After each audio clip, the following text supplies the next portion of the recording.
Okay, for those who are coming off that last video, I am so sorry. I didn't realize that my nose was full of stuff like that. Oh man, I am so freaking stupid sometimes. So, yeah, this is gonna be interesting too. So,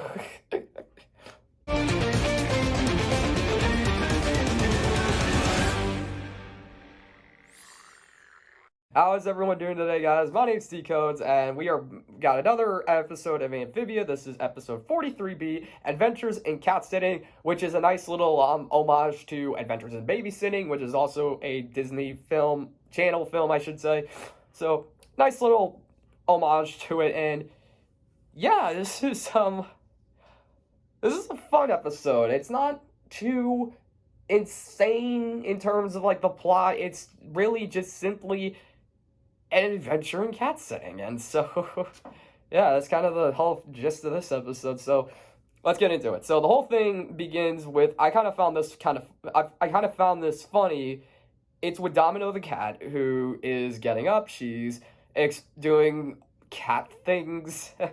There was this one weird moment, though, where she's literally just falling down the stairs like she's just limp. She's just like, no, she literally has no feeling in her limbs. She's just like flopping down. It's like, what the heck? It was funny, but at the same time, I was rather caught off guard by that. But, yeah, so then we cut outside to the Plantars and Anne, who are all just, well, Anne's trying to figure out, obviously, interdimensional travel, but obviously the magazines that she's reading through have nothing of the sorts, so she gets super frustrated with that. All the while, the Plantars are just relaxing because, well, nice day, they're just taking a break, and so Pop is saying they gotta take the opportunity while it lasts, because once 3 days pass with them at the house, they have to start earning their keep. And I was a little caught off guard because I'm like, it's been more than 2 days, hasn't it? And as Polly and Sprig point out, it's not only been more than 2 days, it's been a week, which makes perfect sense because it's like, okay, let's think. New normal, that had to have taken a few days at least. Then you had, what was the last episode? You had hop till you drop, so you had the whole day, you had that day at the mall. That's another day. Then the last episode, you had Thai Feud, which took place over the course of a day as well. And so it's like, you already have surpassed your 2 days by a long shot. So, of course, Hop Pop panics, and he's like, we gotta start earning our keep, otherwise we're gonna end up like Cousin Stanley. And so, of course, it's like, wait, who's Cousin Stanley? And it's like, this jerk who stayed at the Planter's house, just basically never did anything, and so the Plantars said we grew more and more hate for him as the days went on, and we're not even sure if he's actually our cousin, and he respectfully eventually left the house. Just kidding, we threw him out. I love it when the Plantars go dark in a more comedic way. Like, not like in some cases where their intentions are pure. So, yeah, that was a little bit funny bit, but so Plantars basically, yeah, this episode is them having to earn their keep per se, and fortunately for them, they get the opportunity when no one is able to take Domino to the vet. That's because Anne and Mrs. Boonchoy are going to the dentist, because as Mrs. Boonchoy points out, you've been gone for 5 months, and I bet you haven't brushed your teeth. Oh, man. Although, that also raises the question for me. I'm like, wait, if she's been gone for 5 months, is your teeth your number one concern? I mean, granted, at the same time, it's like, if you took him to the doctor or like a surgeon, I don't know how that would go either. So, dentist is probably the more funny gag, as we see at the end of the episode, but, yeah, so Mr. Boonchoy, on the other hand, he's going to the family restaurant to work, so that leaves the Plantars to take Domino to the vet, and so as they say, this should be simple enough. It never is. And I love it when they are looking at Domino, who's playing with the ball of yarn, and Sprig's just like, I'm getting Domino 2 flashbacks. Great callback to that, because that's nearly like 40 episodes ago where we had that. Like, I think the domino effect happened in episode 4A. So that's nearly 40 episodes ago. So it's a nice little echo to that. And so, honestly, I wonder which cat is worse, Domino or Domino 2, because we don't see what happens to the Plantars during their attack by Domino. Like, Domino, like, they ball of yarn away, and Domino just, like, goes crazy, and you get the classic cut outside, and you just hear the Plantars screaming. And then you cut to them at the bus stop, and they just look like an absolute wreck. So, nice little gag there, and yeah.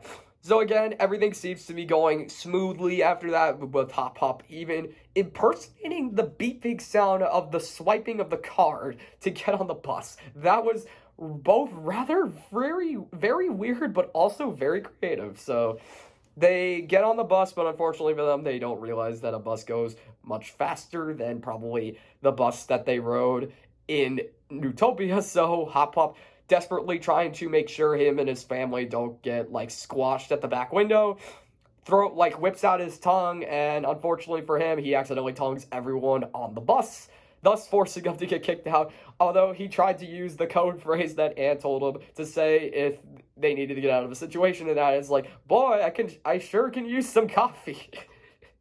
She's like, that's the way to confirm that you're a human. I'm like, okay, wait a minute. And yeah, so they get kicked out.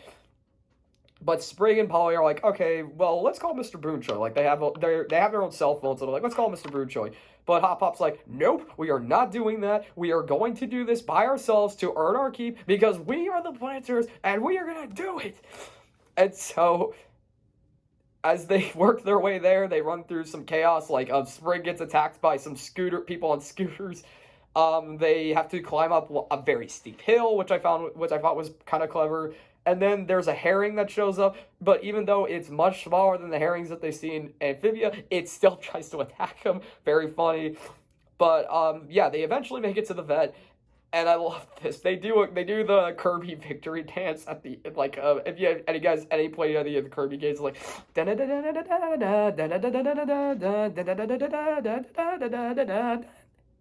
it's very funny, and I gotta laugh out of that. I love how creative these Easter eggs can get. It's like, I mean, obviously you have your basic Easter eggs like Owl House, Gravity Falls, and like other Disney properties, but then you get outside the box and you think, okay, what Easter eggs could work in this situation?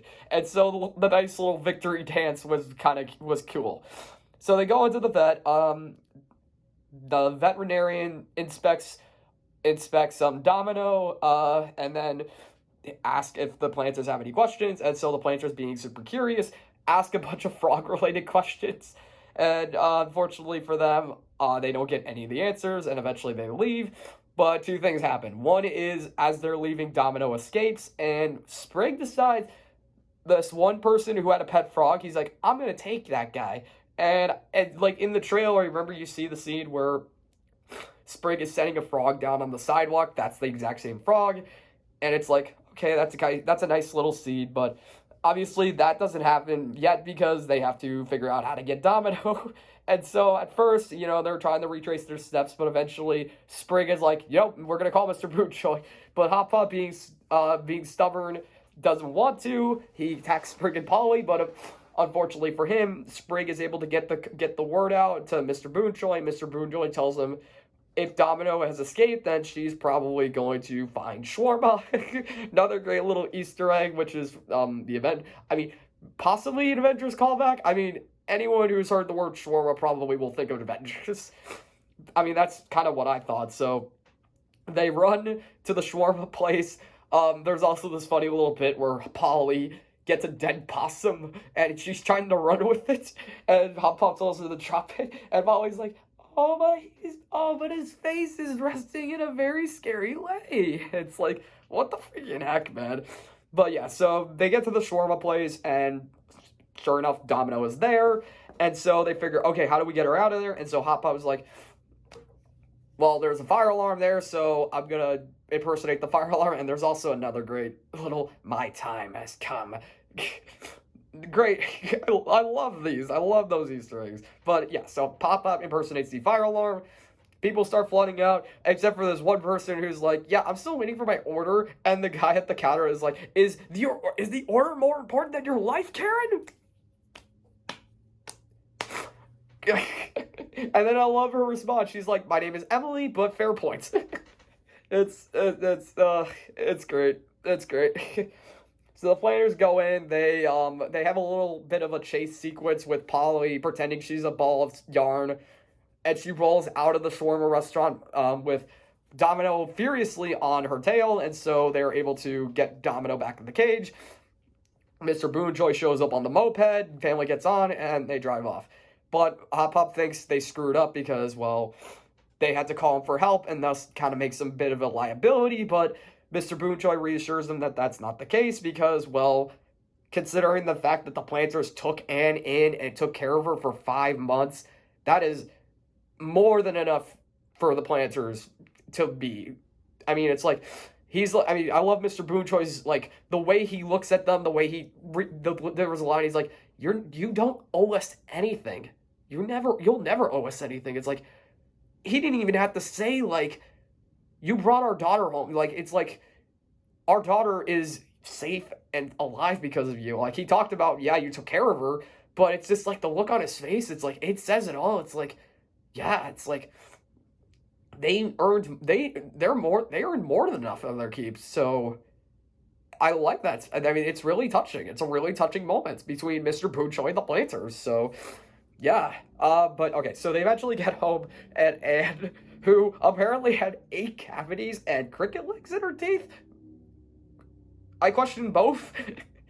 I mean, granted, eating stuff from Amphibia probably can cause your teeth to crack a lot, probably. So, yeah, maybe 8 cavities makes a little sense. But yeah, so because she had all of her cavities filled, she's got the wrap around her face. She's got, like, her mouth is swollen, and she's got, like, she's on medicine. It's just like she is tripping the freaking heck out. It's amazing. I love it. But yeah, nice little scene with them. And the episode pretty much ends there. So, yeah, 2 very interesting filler episode per se.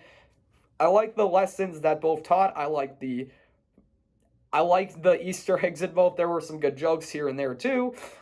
But in terms of the overarching story for season 3 or the series in general, I mean, you have your callbacks and you have your continuity, but in terms of, like, well, is this going to be like a dividing moment in the series? Probably not. So, I mean, little bit, but you know what I mean. So, yeah.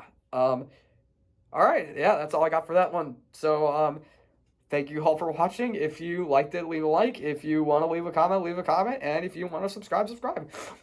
You don't have to. I'm just saying. So, yeah. Thank you all for watching, and we will see you in the next video.